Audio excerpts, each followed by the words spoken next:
In a dazzling corporate setting, a female CEO flaunts her arrogance in front of investors when her luxury car breaks down. She mocks a humble black mechanic with a cruel joke, not knowing her words will return to haunt her. The mechanic's calm dignity pierces through the humiliation, and the scene closes with a cliffhanger that hints at his true identity. We don't marry men who smell like oil and sweat. The words sliced through the quiet morning air like glass shattering on marble.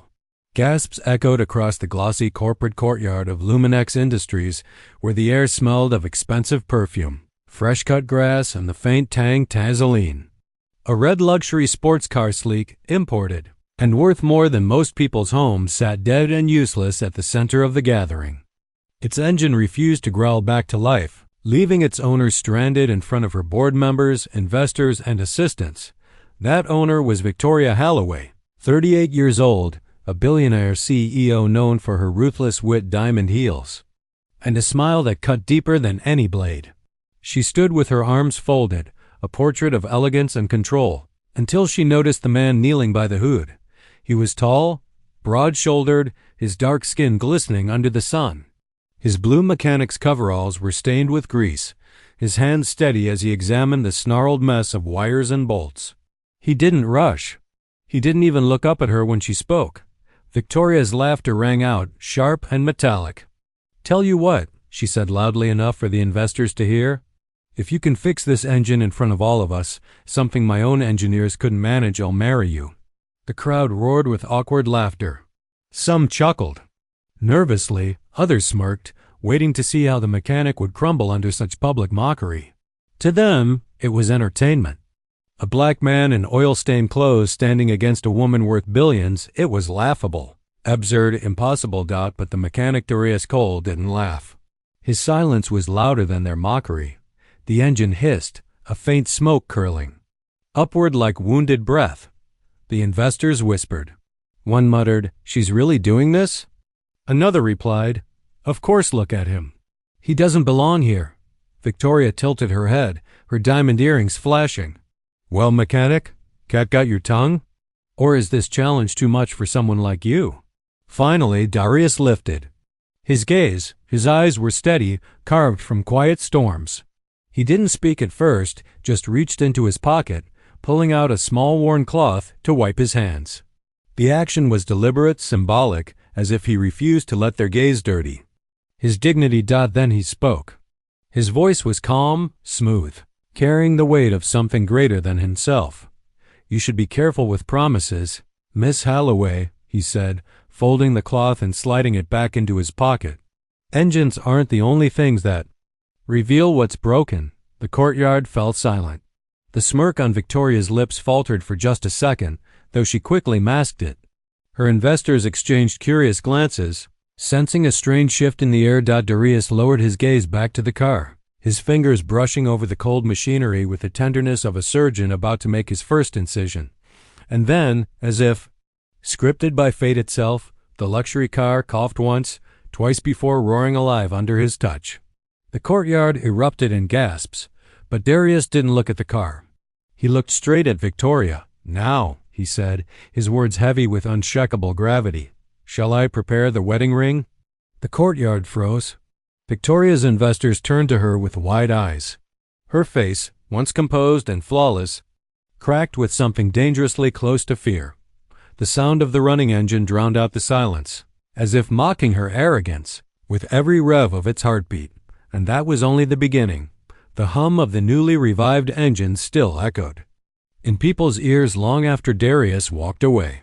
He didn't stay to bask in attention, didn't wait for applause. He simply closed the hood, wiped his hands once more, and strode past the gathering crowd with a calmness that unsettled them all. It was the silence he left behind that screamed the loudest. Inside the 42nd floor of Luminex Industries, the gossip spread like wildfire. Executive assistants typed half-heartedly as their heads tilted toward whispered conversations. Secretaries paused at coffee machines, murmuring, "Did you hear what he said to her? She promised marriage, right?" As a joke, but he actually did it, fixed it in front of everyone, like it was nothing. And then softer, "You think he's someone important?" He didn't look ordinary. Victoria Holloway paced inside her glass-walled office, the skyline of the city glittering behind her like a crown she couldn't afford to lose. Her heels clicked against polished marble, sharp and angry, the reflection staring back at her in. The window wasn't the flawless image she cultivated, it was cracked, shaken, exposed. "This cannot become a story," she muttered under her breath. Her assistant, a nervous young man named Charles, shifted in his seat. "Ma'am, it already is," Charles replied cautiously. "There are videos circulating from the courtyard. Investors are calling. Social media, shut it down." Her voice snapped like a whip. "Delete, suppress, bury. I don't care what you have to do." But even as she spoke, she knew the truth. Some things couldn't be buried. The image of her untouchable CEO mocking a man who then proved her wrong in front of everyone was too powerful. It wasn't just a moment. It was a narrative. Meanwhile, Darius had returned to his modest workshop on the south side of the city. A low building tucked between faded brick warehouses, with grease-stained floors and the scent of steel lingering in the air. He sat on a stool, wiping his tools slowly, his mind as calm as the rhythm of cloth against metal. A younger mechanic, Jamal, peeked in. "Man, the internet's blowing up with your face right now. You really told her off?" Darius gave a faint smile. "I didn't tell her off. I told her the truth." Jamal chuckled. "Truth or not, people are saying you humbled the queen herself. You know she's not going to let that slide, right?" Darius's eyes darkened for a moment, but he said nothing. He didn't need to. The quiet strength in his silence said enough, doubt back. At Luminex, Victoria stood in front of the mirror, rehearsing. He was just a mechanic. "No, a repairman I generously allowed to touch my car." "No, that sounds defensive." She clenched her fists. "Why am I even justifying myself? He's nobody." A speck, but her chest tightened with a thought she couldn't shake. The way he looked at her, not with awe, not with fear, but with the calm patience of someone who saw through her. That look unsettled her more than the laughter of her investors. The board demanded a statement. Journalists began circling. By evening, the clip was everywhere. A CEO mocking a black mechanic, then being humbled before her empire of glass and steel. Victoria knew she needed to regain control. "Set up a press appearance," she told Charles. "We'll paint him as opportunistic. He wanted attention. He wanted to humiliate me." Charles hesitated. "But ma'am, he didn't ask for attention. He just fixed the car." Her eyes turned sharp. "Then we'll make it look that way." As night fell, the city lights flickered across her windows. Victoria sipped her wine, lips curling into a smirk she didn't feel. Engines may reveal. "What's broken?" she whispered to herself, recalling his words, "but so can empires." For the first time in years, the queen of steel and glass felt the tremor of fear. And Darius? He simply prepared for what he knew was coming, because this wasn't just about a car anymore. It was about power. The conference hall of Luminex Industries gleamed with wealth. Crystal chandeliers spilled golden light over polished oak tables, while rows of journalists shuffled their notepads, microphones, and cameras. It smelled of perfume and ambition, the kind of air where reputations were either made or destroyed. Victoria Holloway stood at the podium, draped in a pearl-white suit that radiated authority. Her chin was high, her diamond necklace catching the light like a crown. Behind her, the corporate logo loomed large on a projection screen, Luminex Power That Lasts. She leaned toward the microphone, a carefully rehearsed smile painted across her lips. "Good evening. As you've all seen, there has been a misunderstanding this morning regarding my interaction with a local mechanic. Allow me to clarify." Cameras flashed, shutters clicking like machine gun fire. Victoria's voice was smooth, but calculated. "First, let me emphasize I am deeply grateful that the gentleman was able to fix my car. But I must also stress that his words and actions afterward were exaggerated online. This is a classic example of opportunism in the age of viral media. A mechanic seeking attention by twisting my words."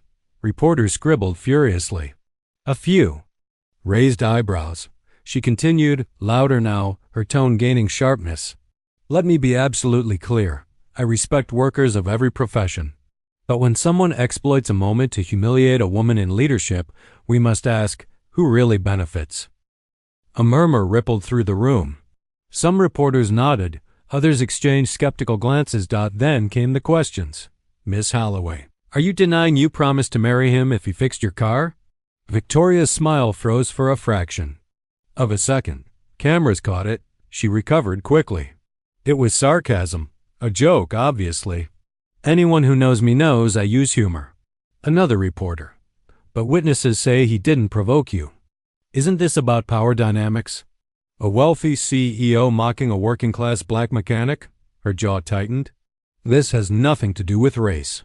And I will not be dragged into such divisive narratives. Flashbulbs lit her face.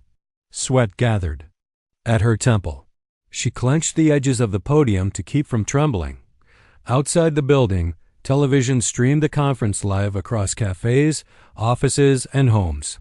On a small screen in his workshop, Darius sat on a stool, his coveralls still stained with grease. Jamal leaned against the wall, shaking his head. She's trying to bury you, man. Darius didn't move. His gaze stayed fixed on the screen. No, he said softly. She's burying herself. Back inside, a final reporter's voice sliced through the air. Miss Holloway, if this was truly just a joke, then why did you look shaken when he fixed the car? Why did you walk away without another word? The room went silent. Cameras zoomed in. For a heartbeat, Victoria's mask cracked, her eyes widening just enough for everyone to see. Then she forced a laugh. That's ridiculous. Next question. But the damage was done. Later that night, the clip spread across social media. Her denial, her falter, the question that pierced through her armor. Side by side, people replayed the footage of Darius's calm words in the courtyard. Engines aren't the only things that reveal what's broken. The comparison was brutal. Memes flooded the internet. Investors grumbled in private meetings. Employees whispered in elevators. The empire of Luminex shimmered, but cracks were beginning to show. Victoria sat in her penthouse, glass of wine trembling in her hand as she watched herself on repeat. Her reflection in the television screen looked nothing like the untouchable queen she once believed herself to be. This is temporary, she whispered to the empty room. I'll crush him. But beneath her words was something she had never admitted before. Fear. And far across the city. Darius switched off the television, the faintest smile curling on his lips, because he knew the game had only just begun. Boardroom of Luminex Industries was a battlefield without bullets. A long obsidian table reflected the pale faces of men and women who had once hung on Victoria Holloway's every word. Now they leaned back, arms folded, eyes sharp with suspicion. Victoria stood at the head, her heels planted firmly, her pearl-white suit immaculate. She masked her exhaustion behind a steely glare, but inside her chest hammered. Let me remind you, she said, pacing slowly. One viral clip does not define an empire. Luminex is built on innovation, on dominance. Do not let a mechanic distract you from billions in progress. But the murmurs persisted. We've already lost the Harrington deal, one board member said coldly. They pulled out this morning. Stock dipped 4%, another added. The optics are catastrophic, a third chimed in. You looked cornered, weak. The word weak struck harder than any weapon. Victoria's jaw clenched. You think I built this company from the ground up by being weak? She hissed. Do you think I'll let some grease-stained nobody unravel decades of power? The board members exchanged glances but said nothing. Silence was its own kind of verdict. When the meeting adjourned, Victoria remained alone in the towering glass room. She pressed her hands against the cold window overlooking the city. The skyline glittered, but tonight it mocked her. Control the narrative, she told herself. Destroy him before he destroys me. On the south side of the city, Darius wiped his hands with a cloth as Jamal swept the workshop floor. The air was thick with the scent of motor oil, steel, and faint jazz playing from an old radio in the corner. Life here was simple, steady, a far cry from the storms raging in the glass towers uptown. Boss, Jamal said, grinning as he checked his phone. They're still talking about you. Social media, news stations, even the radio. You're like a legend now. Darius chuckled softly. Legends fade. Engines keep running. But even as he spoke, Headlights flared outside the workshop. A sleek black car pulled up, nothing like the rusted pickups and sedans that usually found their way here. Its engine purred like money. The door opened, and a woman stepped out. Not Victoria, but someone close, Inla Ramirez, Victoria's chief communications officer. Dressed in a tailored navy suit, her every move radiated corporate polish. Jamal blinked. Should I lock the doors? Darius shook his head. Let her in. Elena stepped across the grease-stained floor, her heels clicking awkwardly against the concrete. She looked out of place here, like a swan dropped in the middle of a scrapyard. Mr. Cole? She began, her voice rehearsed but trembling at the edges. I've been sent on behalf of Miss Holloway. She would like to offer you a settlement. Darius raised an eyebrow. A settlement? Yes. We understand there has been unnecessary attention on the situation. Miss Holloway would like to compensate you generously in exchange for a signed statement clarifying that her words were taken out of context. Jamal muttered under his breath, They're trying to buy you off. Elena pressed on, sliding an envelope onto the workbench. The weight of it sagged the paper. There's more if you agree. This could change your life. For the first time, Darius laughed not with joy, but with something sharper. He pushed the envelope back across the table with one finger. My life doesn't need changing, he said calmly. It's hers that does, Elena faltered, her mask cracking. You don't understand what you're dealing with. She has resources, lawyers, power. She won't stop. Darius leaned closer, his voice steady as stone. Neither will I. The silence that followed was heavier than any roar. Elena's hand trembled slightly as she gathered the envelope, her corporate confidence melting into unease. She turned to leave, but Darius's final words followed her like an echo. Tell Victoria Holloway, he said, his gaze unflinching, that engines don't lie, and neither do I. Outside, the city buzzed with the noise of traffic and neon lights. Inside, Darius returned to his stool, polishing a wrench as though nothing had happened. But Jamal's wide-eyed stare said it all. This wasn't just about a car anymore. This was war, and the cracks in Victoria's empire were widening. The city woke to a firestorm. Screens flickered everywhere, from cafe televisions to subway ads, from office break rooms to phones clutched by restless thumbs. The clip of Victoria mocking Darius had gone global. Edited, slowed down, replayed with subtitles and bold headlines. CEO mocks black mechanic gets humbled on camera. The internet had already chosen its sides. On one end, hashtag surged, hashtag Darius Cole, hashtag engines DON till I, hashtag power and dignity. People celebrated his calmness, his one sharp line that cut deeper than any insult. Memes painted him as a modern-day folk hero. On the other end, Luminex pushed back hard. Glossy advertisements appeared overnight. Victoria visiting charity galas, shaking. Hands with workers in staged photos, smiling for cameras. Articles suddenly circulated, calling Darius an opportunist mechanic seeking attention. But the people weren't convinced. A viral tweet read, Funny how the man who walked away silent gets called an opportunist. Meanwhile, the billionaire throws a press circus. Another, engines don't lie. Neither do cameras. At his workshop, Darius stayed quiet. Customers kept coming more than usual. Some brought cars that didn't even need fixing, just excuses to meet him. An elderly woman left a basket of pies. A young man asked for a selfie. Jamal joked, Man, you're more famous than athletes now. Darius only shook his head. Fame isn't power, it's noise. Still, the noise grew louder. Reporters camped outside the workshop, microphones waiting like vultures. Neighbors peered curiously, whispering, as he walked by. For a man who lived in silence, who found solace in the hum of engines and the smell of oil, it was suffocating. Yet when a reporter shouted, Mr. Cole, do you think Victoria owes you more than an apology? Darius simply replied, She owes the truth. Not to me, he looked into the camera, voice steady, but to herself.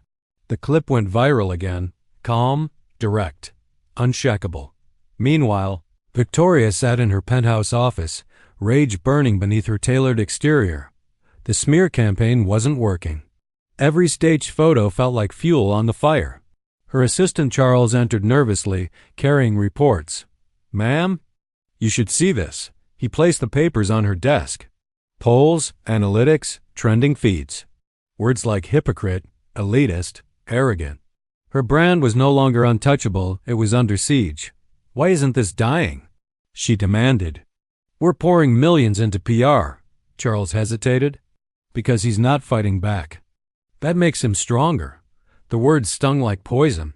She threw the reports across the room, glass shattering as her wine spilled. "I built this empire," she shouted. "I will not be destroyed by a mechanic." But deep inside, doubt began. "No." She replayed his line again in her head.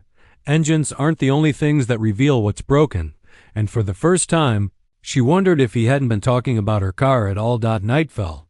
In the workshop, Darius locked the doors and sat in silence. The hum of the city outside was distant, muffled. Jamal had gone home, leaving him alone with his thoughts. He leaned back against the cold wall, staring at the ceiling. His father's words echoed in memory. "Dignity is the only armor they can't strip from you." Dignity. He had held on to it when she mocked him, when the world laughed.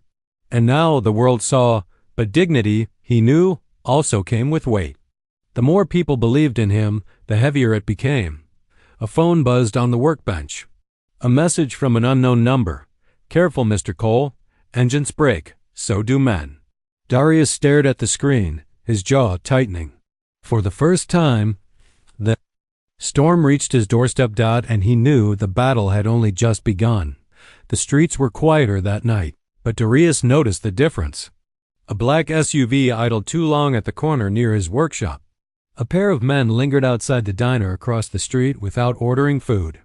Their eyes followed him when he closed up shop. It wasn't paranoia. It was precision the same way. He could tell an engine was about to die by the faintest rattle. Something was wrong, and the sound of it was getting louder. Jamal noticed too. "Boss, you seen that SUV? Been here 3 nights in a row. Same plate, same guys." Darius didn't look up from tightening a bolt. "Yeah, what do we do?" He wiped his hands with his cloth, slow and calm. "We keep working." But later that night, as he walked home, a voice echoed from the shadows of an alley. "Mr. Cole." 2 men stepped out, dressed in dark suits that didn't belong on this side of town. Their smiles were sharp, their footsteps too smooth. One of them held out an envelope. "Miss Holloway sends her regards. Consider this." A second offer. Darius's eyes flicked to the envelope but stayed on the man. "And if I refuse?" The second man's smile widened. "Engines are delicate things. Workshops too. Be a shame if yours broke." A cold breeze swept the alley. Darius didn't flinch. Instead, he stepped forward until the space between them tightened, his voice low but steady. "You can break steel. You can break glass, but men? Men only break if they choose to." The first man shoved the envelope into his chest. "Think carefully, Cole. Victoria doesn't lose." They vanished back into the night, leaving the envelope pressed against his jacket. Darius didn't open it.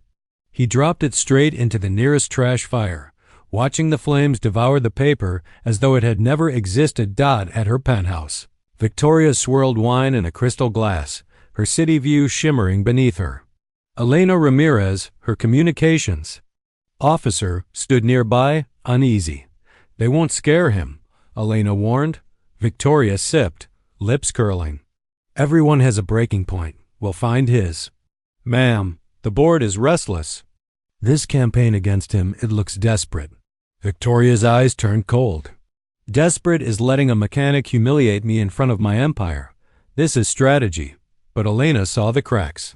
Victoria's hand trembled slightly when she set down the glass. Her reflection in the window no longer looked like a queen. It looked like a woman running from shadows. At the workshop the next morning, Darius returned to work as if nothing had happened. He fixed cars, greeted customers, and kept his silence.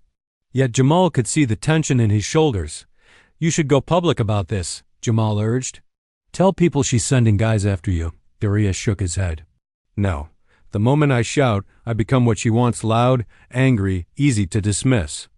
Silence makes her louder than her own lies. But that silence carried another truth, one Jamal didn't know. Darius had lived with threats before. He had once been more than a mechanic. His past wasn't just grease and engines, it was battles. Fought in quieter wars where dignity was the only shield. That past flickered in his eyes now. Though he spoke no word of it. By nightfall, the pressure thickened. The SUV returned. The men lurked. A rock shattered one of the workshop's windows.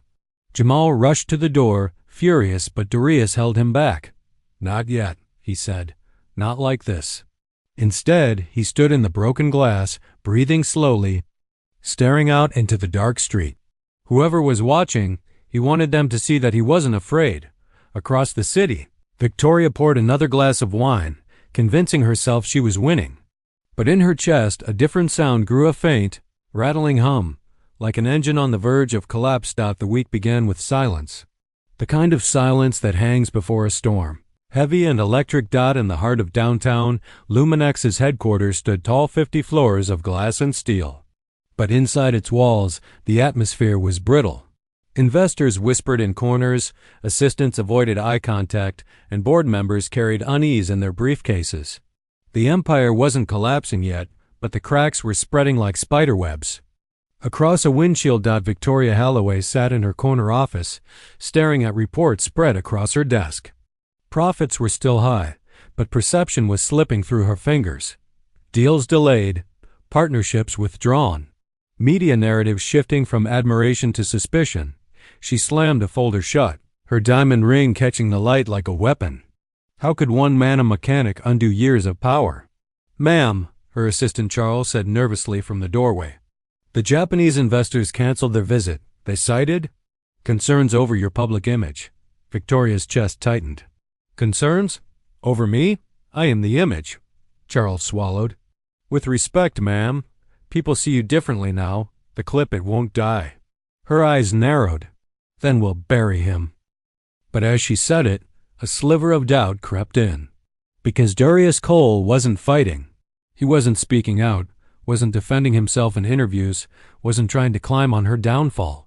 He was simply steady, and that steadiness unnerved her more than rage ever could. On the south side of the city, Darius finished patching the exhaust of an old pickup. The workshop smelled of smoke, grease, and faint jazz humming from the radio. Customers came and went, but more often now they lingered, not just for repairs, but for words. "Mr. Cole, you showed her dignity," an older man said, gripping his hand firmly. "You gave us hope," whispered a young mother, tears in her eyes. Jamal, buzzing with energy, kept scrolling on his phone. "Boss, listen to this hashtag Darius Cole trending worldwide. People calling you the man who fixed more than an engine. You're everywhere." Darius sighed, wiping sweat from his brow. "I didn't fix anything except a car." But deep down, he knew that wasn't true. His silence, his composure, it was becoming larger than himself. He had become a mirror reflecting something society long ignored. The dignity of the unseen, the forgotten, the underestimated. That truth scared him as much as it inspired others, yet danger grew closer. The black SUV returned, parking across the street every night. One evening, as Darius locked the workshop, a brick smashed through the window, landing near his feet with a note tied to it: "Walk away, or get crushed." Jamal wanted to call the police, but Darius shook his head. "No police, they'll twist it. This isn't about laws, it's about power." But as he swept up the glass, his mind replayed the shadows of his past years he rarely spoke of. Days when survival meant holding ground while the world tried to erase you. He had lived through storms before. This was just another louder storm. Still, that night, as he sat alone, the weight pressed harder. He wasn't afraid for himself, he was afraid that those around him, Jamal, his neighbors, his community, might get caught in the crossfire of Victoria's war. Meanwhile, Victoria gathered her inner circle in a midnight meeting.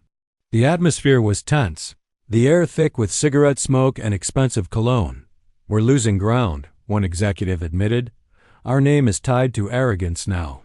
Victoria slammed her hand on the table. "Then untie it. We create scandals against him. We dig into his past. Every man has skeletons. find his. But ma'am, Elena Ramirez spoke softly, what if there's nothing to find? What if his past is cleaner than yours? For a moment, silence filled the room. Victoria's lips tightened. Her reflection in the dark window stared back at her, and she hated what she saw, a woman clawing at shadows, terrified of losing her crown. She dismissed the room, but Elena lingered. Victoria, you're chasing a man who isn't chasing you. Maybe the real fight is with yourself. Victoria turned sharply, her eyes flashing with something between rage and fear. Leave. Elena obeyed, but the words lingered like smoke. Leave fomada. Elena obeyed, but the words lingered like smokeed. But the words lingered like smoke. Following morning, Darius found a line of people outside his workshop, neighbors, workers, strangers. They carried signs. Dignity can't be bought. We stand with Darius. Jamal grinned wide. Look at this, boss. You've got an army. But Darius didn't smile. He stepped out into the crowd, raising a hand for silence. His deep voice carried steady over the street. I am not here to be a hero. I am not here to be a leader. I fixed a car, that's all. But what happened that day, it wasn't about me. It was about how people like us are seen, how our worth is measured. And maybe, for once, the world saw the truth. The crowd erupted in applause, cheers echoing off the warehouse walls. Reporters captured every second. Across town, Victoria watched the footage from her office, her wine untouched. Her reflection in the glass looked smaller now, fragile. For the first time, she whispered words she never thought she'd say, what if I lose? The thought chilled her more than any threat, because she realized something far worse than losing her empire. She was losing herself. The morning sun streamed through the glass facade of Luminex Tower, but inside, shadows moved restlessly. Board members filled the conference room there. Voices sharp, their patience thinning. This has gone too far, muttered Lawrence, head of operations. Our stock dropped another 4% overnight. Investors want answers. Victoria entered late, her heels clicking with authority that felt thinner than before. She carried herself like a queen, but her crown had cracks now. She placed her briefcase on the table, eyes scanning the room. Luminex is not weak, she said, her tone cutting. We are pioneers. One mechanic does not bring down an empire. Elena, sitting quietly at the far end, finally spoke. It's not him, Victoria. It's what you represent now. Arrogance, disrespect. People are tired of it. The room went silent. No one had ever spoken to Victoria that way in front of the board. Her jaw clenched. You think I built this company on kindness? On humility? No. Power is not given, it's taken. But even as the words left her lips, she saw the doubt in their eyes. Once, those eyes glowed with loyalty. Now they glimmered with calculation. She realized with a cold shiver that loyalty was slipping. On the south side, Darius adjusted the oil filter of a sedan while Jamal buzzed around with his phone again. Boss, you won't believe these people are planning a march. They want to walk from downtown to your workshop. They're calling it the March for Dignity. Darius frowned. A march? For me? Jamal grinned. Not just for you, for what you stand for. They're saying this is bigger than an engine now. Darius sat back, grease smudging his hands. He had never asked for this. Never wanted a crowd chanting his name. He wanted peace, his tools, the smell of engines, the hum of jazz. But peace had been ripped from him the moment Victoria mocked his existence. As he looked out, he saw people gathering already. Strangers, neighbors, reporters. Some held signs, respect over riches. Power can't buy dignity.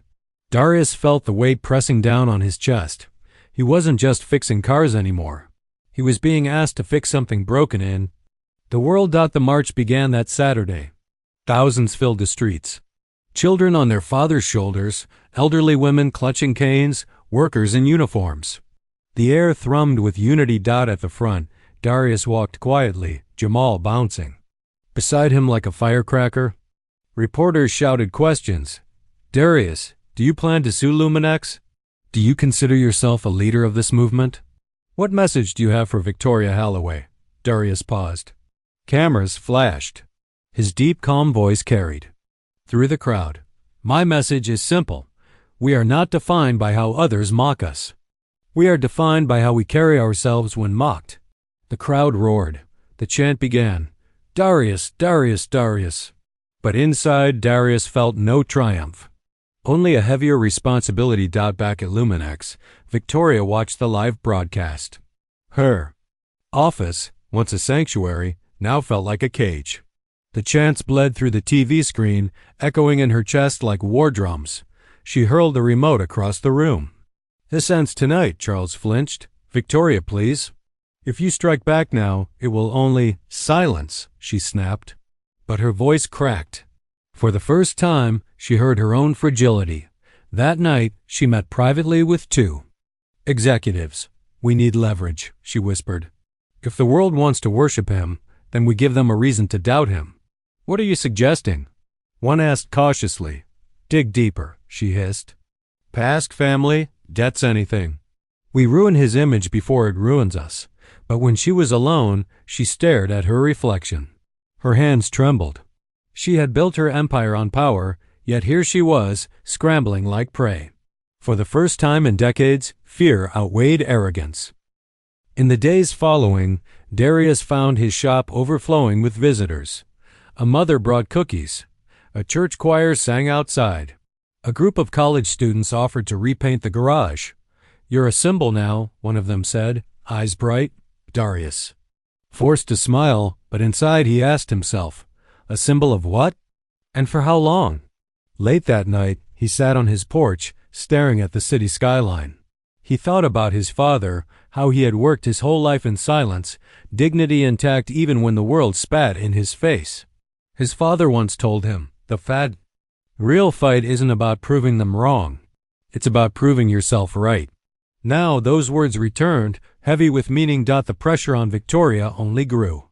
Headlines screamed, Luminex CEO under fire. Mechanic becomes national voice for dignity. Arrogance or leadership? At an investor dinner, whispers filled the room. Is she losing her edge? Darius Cole, what a story. He might outlast her. She's toxic now, bad for business. Victoria smiled through it all, her diamond earrings flashing under the lights. But inside she was unraveling. Each whisper cut deeper, each sideways glance a dagger. When she returned home, she poured herself wine and stood at the mirror. She barely recognized the woman staring back. The sharp jawline seemed softer, the confidence thinner. And then, for the first time, she whispered aloud what had haunted her since that garage. What if he was always stronger than me? The world was shifting. Darius, unwillingly, was becoming the face of dignity. Victoria, desperately, was fighting not to become the face of downfall. And both knew the storm was only building. The city was alive that night. Neon lights flickered across glass towers, traffic pulsed in restless streams, and televisions blared. The same story on every channel. Mechanics' March for Dignity draws tens of thousands. Luminex Empire in crisis. CEO Victoria Holloway under fire. For once, the story wasn't just about corporate deals or stock prices. It was about two lives, two forces colliding. At Luminex headquarters, the boardroom had become hostile ground. Executives who once bowed to Victoria now eyed her like wolves circling a wounded alpha. This is unsustainable, Lawrence declared, his voice steady. Our reputation is bleeding, and it's tied directly to you. Victoria's lips curled. You speak as if I'm the enemy. I am the reason this company exists. Elena, calm and piercing, leaned forward. Victoria, no one denies your brilliance. But brilliance without humanity burns everything around it. Look outside. You've become a symbol of arrogance. That doesn't just hurt you. It hurts all of us. The room buzzed with murmurs. For the first time, Victoria felt the walls closing in, not from external attacks, but from within her fortress. She rose, her voice icy. You will regret underestimating me. I've crushed stronger enemies before. But as she stormed out, doubt coiled around her spine. This time was different. This time, she wasn't fighting a rival corporation. She was fighting a man who never wanted war. Across town, Darius's workshop had transformed. Once a quiet garage filled with tools and oil-stained rags, it now looked like a command center. Volunteers answered phones, reporters lingered outside, and community leaders shuffled in and out. Jamal bounced with excitement. "Boss, look at this. We've got support letters from churches, schools, even a union in Detroit. They want you to come speak next month." Darius shook his head. "I'm no politician, Jamal. I fix engines, not crowds."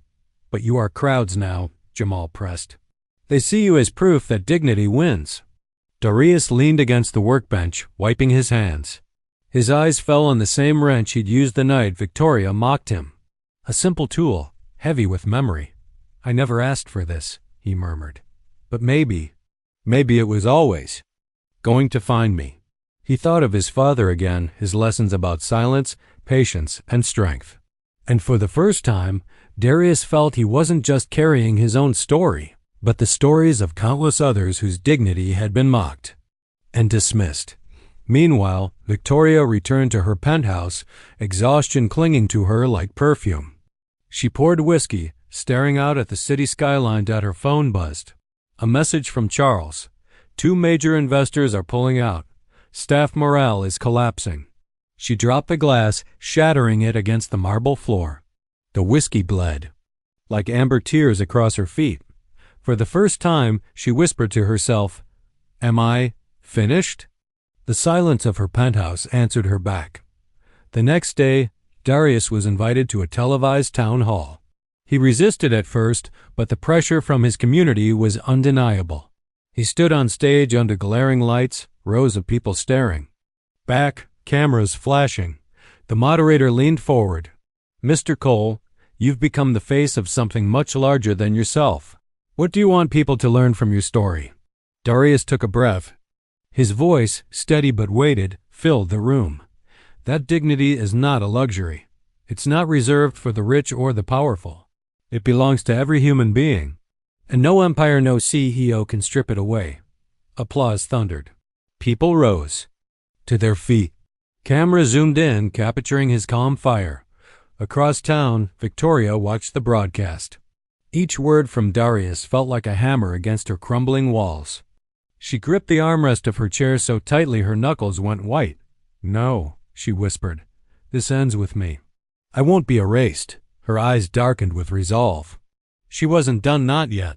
Later that evening, as the marchers dispersed and the city quieted, Darius walked home under the glow of street lamps. His thoughts were heavy, his body tired. He stopped at a diner for coffee. Inside, the TV was replaying highlights of the town hall. Strangers nodded at him, some whispering, others smiling. He offered polite nods, but his heart wasn't swelling with pride. It was tightening with the knowledge that the fight was far from over. He sipped his coffee slowly, thinking, "What comes next will break one of us." At the same hour, Victoria sat alone at her desk, surrounded by files, reports, and silence. Her empire had never felt so fragile. She thought of the moment in that garage, the spark of arrogance, the laugh that now haunted her. In her mind, she replayed his calm words, his unshaken presence. It wasn't just the mechanic she had mocked, it was every silent worker she had overlooked, every face she had dismissed. She leaned back, whispering to herself, "If I fall, it's because I built my tower too high." But even then, even on the brink of collapse, a part of her refused to surrender. Her pride was her armor, even as it poisoned her veins. The city slept uneasily that night. On one side, a man who never sought war but had become a symbol of resistance. On the other, a woman who had everything but now clung desperately to power. And, as the clock ticked toward midnight, the inevitable loomed closer. The world wasn't big enough for both their truths. Tomorrow, the confrontation would come. The storm broke on a Monday morning. Downtown streets were gridlocked, reporters swarming outside Luminex Tower like vultures circling their prey. Cameras flashed, voices clashed, and the city held its breath. Victoria Holloway was scheduled to address the press for the first time since the scandal erupted. Her board insisted it was necessary. Her pride made it inevitable. Across town, Darius sat in his garage, hands wrapped around a coffee mug gone cold. The television in the corner played the live broadcast countdown. Jamal paced nervously, unable to contain his energy. Boss, you know what this means, right? She's gonna go after you. Live right there. Darius sipped quietly, his calm unshaken. Then let her. Jamal stopped staring. You're not scared? Darius set the mug down, his voice steady. Fear doesn't fix anything. Engines don't run on fear. Neither do people. At 10 a.m., Victoria stepped onto the stage at Luminex headquarters. Flashbulbs burst like fireworks, the air thick with tension. She wore a white suit, immaculate, her chin high as if daring the world to blink first. Ladies and gentlemen. She began, her voice sharp. Let me set the record straight. The crowd hushed. I am not a villain. I am a builder. I took nothing and turned it into an empire. And I will not let a mechanic, she spat the word, define me. Gasps rippled through the crowd. Some reporters scribbled furiously, others exchanged glances. But let me be clear, she continued, her voice rising. If dignity is measured by fixing engines, then perhaps the world has lost its standards. It was the wrong line. Instantly, murmurs of disapproval spread. And then, from the back of the room, a voice called out, Dignity is measured by how you treat people, not by what you own. Cameras swung. Gasps followed. Darius Cole was standing in the crowd. Victoria froze. For the first time, her composure cracked.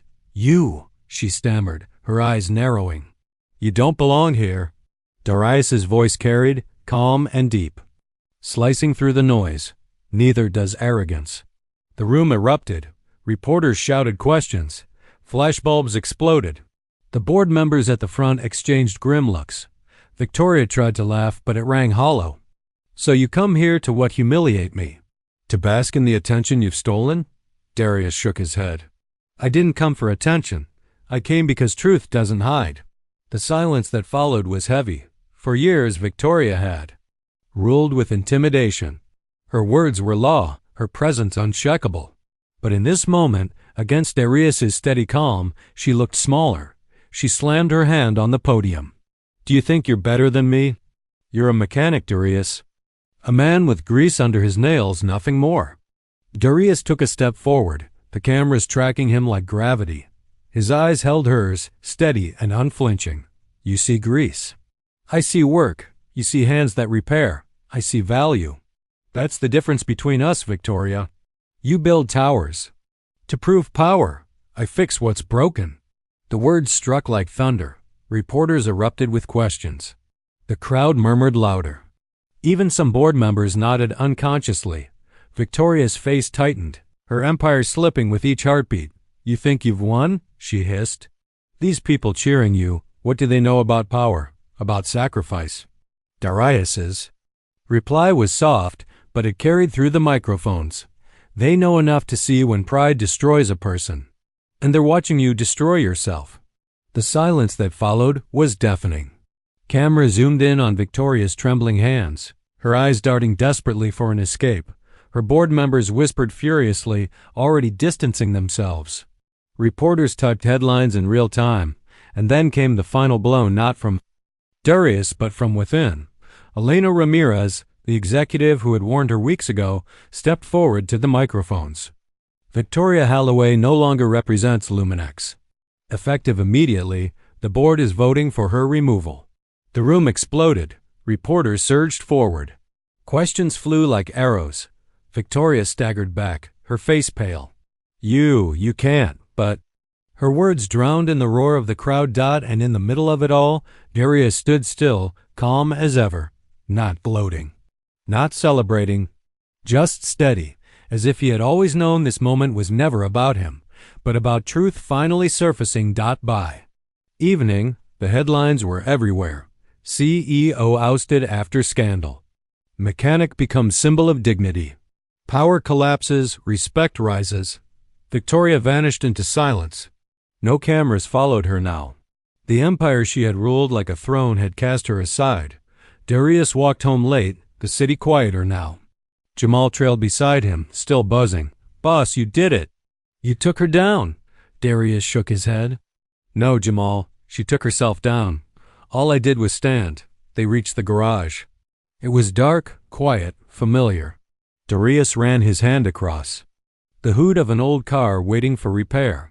The scent of oil and steel grounded him. "This," he said softly, "this is what I do. Not speeches. Not marchers. I fix what's broken." Jamal smiled. "Yeah, but sometimes fixing means more than cars."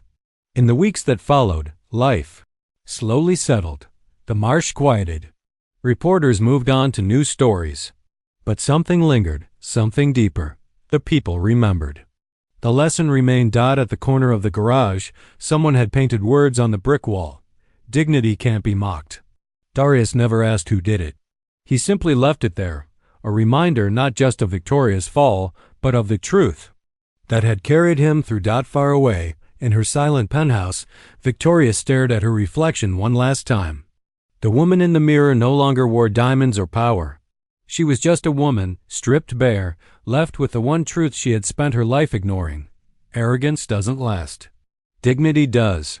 She turned away from the glass, the city lights flickering outside like distant stars. And for the first time, she felt the weight of everything she had lost. Back at the garage, Darius tightened the last bolt on a repaired engine. The car roared to life, smooth and strong. He wiped his hands, stepped back, and smiled faintly. Engines, like people, needed care. Sometimes they broke. Sometimes they failed. But with patience, with steady hands, they could run again. The world had tried to break him. But like the engines he fixed, he had endured. And in that endurance, he had changed more than a car, he had changed a story.